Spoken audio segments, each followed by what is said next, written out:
Hello, good evening. Good evening sa lahat natin ngayon. Dito ako ngayon sa bahay namin.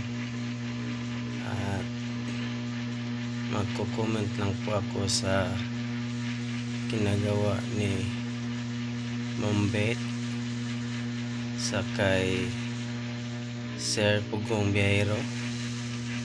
Kasi po matagal na akong nanonood kay Sir Paul. Tagal na akong nagsubaybay sa kanya, kahit ni isa, kahit piso po hindi ko naramdaman sa kanya na nangnakaw siya ng hindi sa kanya. Lahat ng ibinibigay sa kanya ay talagang nakarating po sa kanyang tinutulungan. Ma'am Beth, sana po itigil mo ng dakdak dyan sa social media, kasi masakit ng tainga namin na nakapanood sa iyo na wala ka naman, hindi ka naman inutusan na magbigay ka ng parcel sa kanila. Ikaw kusa, sabi pa nga na hinanap mo na, nakita mo lang siya sa YouTube. Hindi ka tinawagan, hindi ka kinontak nila kahit sino sa PB team. Ikaw nagkusang tumawag sa kanila. Ikaw, Ma'am Beth, wala kang utang na loob. Pinahiya mo pa siya sa social media. Ngayon, binalikan ka namin ng mga supporter ni Sir Paul, kasi di namin kaya na ang taong tumutulong sa katulad namin na mahirap ay ginaganyan mo. Mayaman ka nga, pero yung ugali mo parang basura. Ma'am Beth, itigil mo na yan. Sana maintindihan mo bakit kami lumabas ngayon. Lumabas kami kasi masakit din sa amin na hinusgahan mo isang tao na wala ka namang pinatunayan. Nakita mo na nga yung parcel, buo pa ang parcel na binigay mo sa kanila, hindi nila hiningi.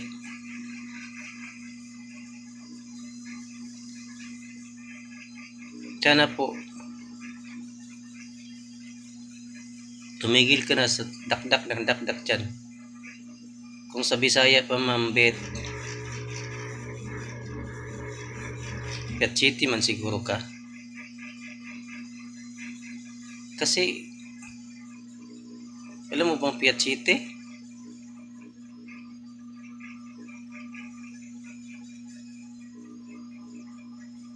Galit talaga kami sa iyo, Ma'am Beth.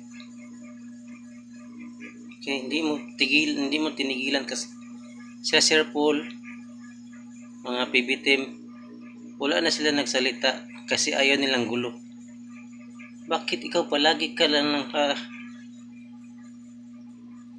palagi ikaw na salita sa social media? Ano ba nangyari?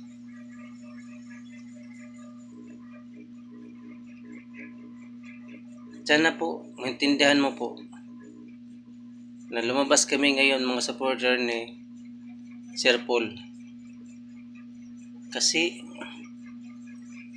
di na yan tama yung ginagawa mo, sinasabi mo, ipatulpo mo pa.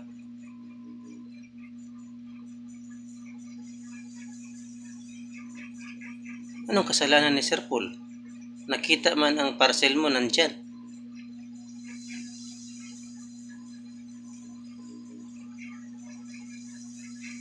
Magbigay ka naman lang ng tulong sa mahirap ng ganyan ang ugali mo. Huwag na lang po. Huwag na lang.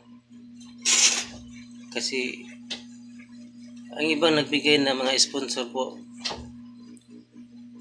kahit anong gawin sa kanilang parcel, wala na silang pagkialam kasi nagbigay sila. Kusang loob nila ibinigay para makatulong sa mga mahirap katulad ko.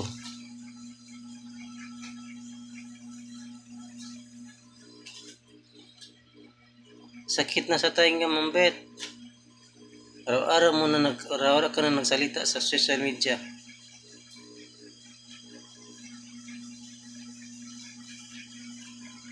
Sige po, maraming salamat. Sana po, gabayan ka ng Panginoon. Na matauhan ka na po. Kasi hindi naman sa'yo hiningi yan eh. Ikaw kusang nagbigay. Ikaw kusang kumontak sa kanila na maibigay ka na parcel.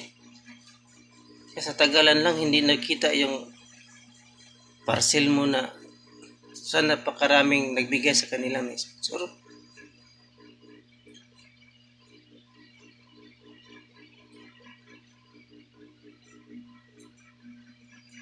Nagalit talaga kami sa iyo, Ambet. Kasi ang pagtulong mo hindi loob sa iyong puso. Galing sa utak mo. Gusto ka lang siguro magba-viral. Yan, ngayon, viral ka na ngayon. Ikaw na laman sa social media. 3 million plus subscriber ni Sir Pugong po mambaba sa'yo.